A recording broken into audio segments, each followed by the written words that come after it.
বয়স হয় না 17 বছর ফেসবুকে লাগে আমি গোলাম। আপনার বাপ দাদারা জিজ্ঞেস করেন আমি কে। আমরা সারা বাংলাদেশের 300টি নির্বাচনী এলাকা থেকে 300 জন গোলালু ধরে এনে বিএনপি গঠন করেছিলাম। বেলকুচি চৌহলিতে অধ্যক্ষ মোহাম্মদ আলী আলম মার্কাটা কি দাঁড়িপাল্লা আপনারা ভোট দেবেন এবং বিজয়ী করবেন।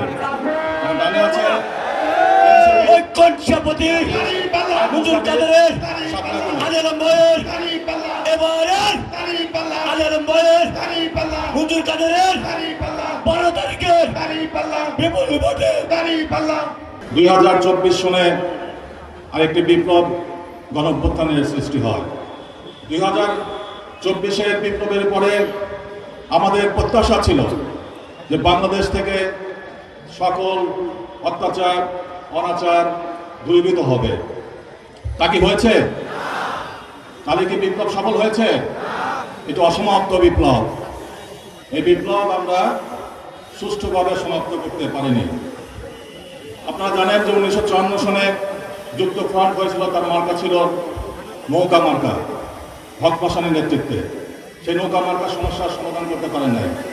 1964 সনে আমরা ফাতেমা জিন্নাকে আইয়ুব খানের বিরুদ্ধে দাঁড় করিয়ে দিলাম হারিকেন মার্কায়। সেই নির্বাচনে ফাতেমা জিন্না পরাজিত হলেন। সেই হারিকেন মার্কা কোনো সমস্যার সমাধান দিতে পারে নাই। 1968 সনে আমরা স্বাধীন জনতান্ত্রিক পূর্ব বাংলা তাকে কথা বললাম, সশস্ত্র গেরিলা যুদ্ধের মাধ্যমে বাংলাদেশ স্বাধীন করব। তারই ধারাবাহিকতা 1969-এর গণঅভ্যুত্থান হয় এবং সেই সর্বদলীয় ছাত্র সংগ্রাম পরিষদ গঠিত হয়। সেখানে পাবনার পূর্বাঞ্চলের আহ্বায়ক ছিলেন আমি। 1970-এর নির্বাচনের পরে আরেকটি নির্বাচন হয় 1973 সনে। সেই নির্বাচনে আওয়ামী লীগ কারচুপি করে। সেই নির্বাচনে আওয়ামী লীগের ছিল নৌকা মার্কা আর আমরা ছিলাম ন্যাশনাল পার্টি ভাসানী ধানের শীষ মার্কা। সেই নির্বাচনে কারচুপি করার পরে বাকশাল সৃষ্টি হয়। সেই বাকশালে কোনো মার্কা ছিল না। সেখানে বলা হয়েছিল যে বাংলাদেশে নির্বাচন অনুষ্ঠিত হয়েছে এবং শেখ মুজিব রাষ্ট্রপতি হিসেবে নির্বাচিত হয়েছে বলে বিবেচিত হবে, অর্থাৎ নির্বাচন ছাড়াই তিনি রাষ্ট্রপতি। এই অবস্থায় আপনারা জানেন 1975 সনের 15 আগস্টে একটা সামরিক অভ্যুত্থান হয়। সেখানে শেখ মুজিব তার পরিবার সহ নিহত হন।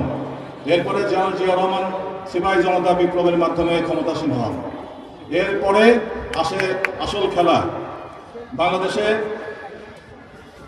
1978 সনে একটা জাতীয়তাবাদী ফ্রন্ট গঠিত হয়। সেখানে ন্যাশনাল পার্টি ভাসানী, সেখানে চেয়ারম্যান ছিলেন মুশিউর রহমান জাদু মিয়া।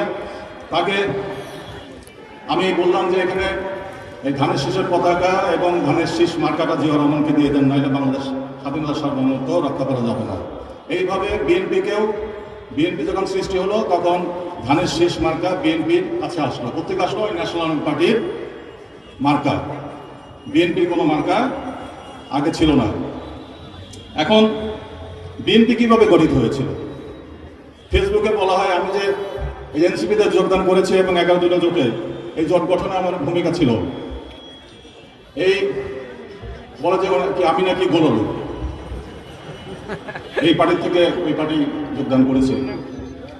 আপনারা জানেন 1975 সনের পরে 1978 এবং 79 সনে যখন বিএনপি গঠন হয় তখন আমি সামরিক বাহিনীর অফিসার ছিলাম। আমরাই বিএনপি গঠন করেছি। বলেন আওয়ামী লীগ যে সেনা ছাউনিতে বিএনপির জন্ম, এটা তো সঠিক কথা, আমরাই করেছি। আমরা সারা বাংলাদেশের 300টি নির্বাচনী এলাকা থেকে 300 জন গোলালু ধরে এনে বিএনপি গঠন করেছিলাম। জবাব হলো বয়স হয় না 17 বছর ফেসবুকে লাগে আমি গোলালু। আপনার বাপ দাদারা জিজ্ঞেস করেন আমি কে। জাতীয় জীবনে একটি সুন্দর বাংলাদেশ গড়ার জন্য 36শে জুলাই আমরা পেরিয়েছি।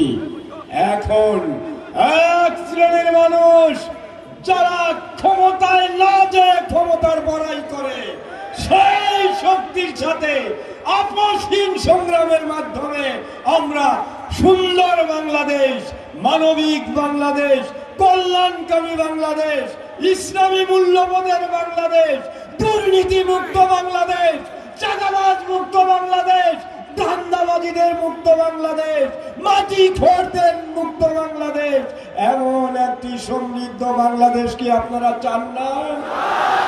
যদি চান তাহলে আমাদের সামনে একটি পথ, সেটা হলো 11 দলীয় ঐক্যের সমঝোতার নির্বাচনে এদেরকে ক্ষমতায় বসালেই ওই ধান্দাবাজদের কুচক্রী মহল বাংলাদেশ থেকে আর কোন প্রকার লুটপাটের রাজনীতি করার সুযোগ পাবে না।